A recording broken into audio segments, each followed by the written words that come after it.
حضور اقدس صلی اللہ علیہ وسلم نے فرمایا، من قرأ سورۃ یاسین فی صدر النہار قضیت حوائج، جو شخص صبح سویرے ایک مرتبہ سورۃ یاسین پڑھ لیتا ہے اللہ تعالیٰ اس کی سارے دن کی حاجتیں پوری فرما دیتا ہے۔ ایک حدیث پاک میں آتا ہے جو شخص ایک مرتبہ سورۃ یاسین پڑھتا ہے اس کو 10 قرآن پڑھنے کا ثواب ملتا ہے۔ ایک حدیث پاک میں آتا ہے جو شخص دشمن کا ڈر ہو اس کی وجہ سے سورۃ یاسین پڑھتا ہے، دشمن کا ڈر چلا جاتا ہے۔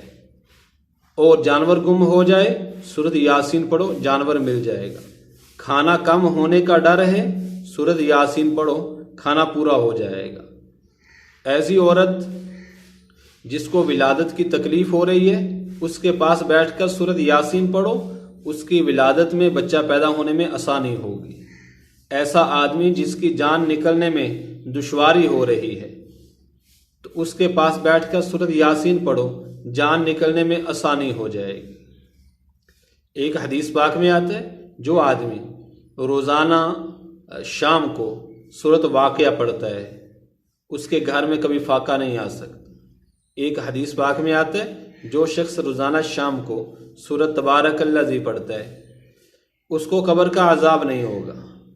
یہ سورۃ تبارک الذی جو ہے یہ اپنے پروں کو، اب یہ مردے کو ایسے اپنے پروں کے اندر لے لیتی ہے اور اس کو چھپا لیتی ہے، جیسے مرغی اپنے بچوں کو اپنے پروں کے نیچے چھپا لیتی ہے، اسی طرح یہ سورت اپنے پڑھنے والے کو چھپا لیتی ہے اور اللہ تعالیٰ کی بارگاہ میں عرض کرتی ہے، اللہ اگر میں تیرے قرآن میں سے ہوں، اگر میں تیرے قرآن میں سے ہوں تو اس کو عذاب نہ ہو، ورنہ مجھے اپنے قرآن میں سے نکال دے۔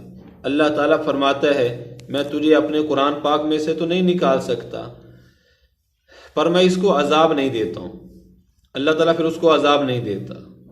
ایک حدیث پاک میں آتا ہے جو شخص 10 مرتبہ سورۃ قل هو اللہ احد پڑھتا ہے اللہ تعالیٰ اس کے لیے جنت میں ایک محل بنا دیتا ہے۔ جو شخص 20 مرتبہ پڑھتا ہے اللہ تعالیٰ اس کے لیے 2 محل بنا دیتا ہے۔ جو 30 مرتبہ پڑھتا ہے اللہ تعالیٰ اس کے لیے 3 محل بنا دیتا ہے۔ اور ایک حدیث پاک میں آتا ہے جو شخص 3 مرتبہ سورۃ قل هو اللہ احد پڑھتا ہے اس کو 1 قرآن پاک پورا پڑھنے کا ثواب ملتا ہے۔ ایک حدیث پاک میں آتا ہے جو شخص رات کو سورۃ الہاکم التکاثر کی تلاوت کر کے سوتا ہے اس کو 1000 آیتوں کی تلاوت کا ثواب ملتا ہے۔ حالانکہ سورۃ الہاکم التکاثر کی آیات 8 ہیں لیکن ثواب کتنا ملتا ہے؟ 1000 آیتیں پڑھنے کا۔ ایک حدیث پاک میں آتا ہے من قرأ 10 آیات فی لیلۃ لم یکتب من الغافلین، جو شخص کسی رات میں 10 آیتوں کی تلاوت کر لیتا ہے تو وہ اس رات غافلین میں سے شمار نہیں ہوتا بلکہ عبادت گزاروں میں اس کا شمار ہوتا ہے، ان لوگوں میں اس کا شمار ہوتا ہے جو ساری رات اللہ کی عبادت کرتے رہے ہوں۔ اور ایک حدیث پاک میں آتا ہے جو شخص رات کو سورۃ الحمد شریف اور سورۃ قل هو اللہ احد پڑھ لیتا ہے اس کو کیا انعام ملتا ہے کہ موت کے سوا کوئی چیز بھی اس کو نقصان نہیں پہنچا سکتی۔ جو شخص آیت الکرسی پڑھ لیتا ہے رات کو سوتے وقت ساری رات اللہ تعالیٰ ایک فرشتے کا پہرا لگا دیتا ہے جو ساری رات اس کے گھر کی پہرہ داری کرتا ہے ساری رات۔ تو یہ ایسے اعمال ہیں۔ ایک حدیث پاک میں آتا ہے جو شخص صبح کے ٹائم اور شام کے ٹائم رضیت باللہ ربا وبالاسلام دینا وبمحمد صلی اللہ علیہ وسلم نبیہ، یہ 3 مرتبہ پڑھتا ہے اللہ تعالیٰ قیامت والے دن اس کو راضی کرے گا جیسے بھی وہ راضی ہو۔ اور ایک حدیث پاک میں آتا ہے کہ وفی فاتحۃ الکتاب شفاء لکل داء، سورۃ فاتحہ میں ہر بیماری سے شفا ہے۔ نبی اکرم صلی اللہ علیہ وسلم کے جسم میں جب کوئی تکلیف ہوتی تھی حضرت عائشہ رضی اللہ عنہ فرماتی ہیں تو نبی اکرم صلی اللہ علیہ وسلم وہاں پہ ہاتھ رکھ کے چاروں کل پڑھتے تھے، قل یا ایھا الکافرون، قل ھو اللہ احد، قل اعوذ برب الفلق، قل اعوذ برب الناس۔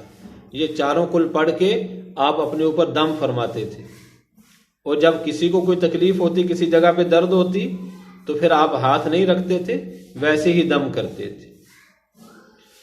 اس لیے ہمیں چاہیے کہ ہم یہ والا دم کیا کریں، چاروں کل پڑھ کے اپنے اوپر بھی، اپنے گھر والوں کے اوپر بھی، اور انشاءاللہ ہمیں جب ہم اس کو اپنا لیں گے تو ہمیں ادھر ادھر جیلی عاملوں کے پاس، ادھر ادھر کے پیروں فقیروں کے پاس جانے کی کوئی ضرورت ہی نہیں پڑے گی، ایسے ٹھگوں کے پاس جانے کی ضرورت ہی نہیں پڑے گی۔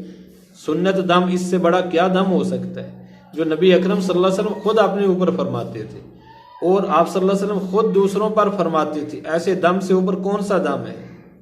آج ہم ایسے ہی بھٹکتے پھر رہے ہیں، کہیں کوئی ادھر درباروں پہ، کوئی بیچارہ ایسے پریشان ہو رہا ہے، ہاں جی۔ تو یقین کے ساتھ یہ والا دم خود کریں، اپنے دوست احباب کو بتائیں اور اپنے رشتہ داروں کو، سب کو، اور یہ والا دم ہر بندہ کر سکتا ہے، کسی سے اجازت لینے کی بھی ضرورت نہیں ہے، کسی کے پاس بھی جانے کی ضرورت نہیں، چاروں صورتیں ہر بندے کو یاد ہوتی ہیں۔ اللہ تعالی ہم سب کو جو کچھ کہا سنا گیا اس پہ عمل کی توفیق عطا فرمائے، اور دوسروں تک پہنچانے کی توفیق عطا فرمائے۔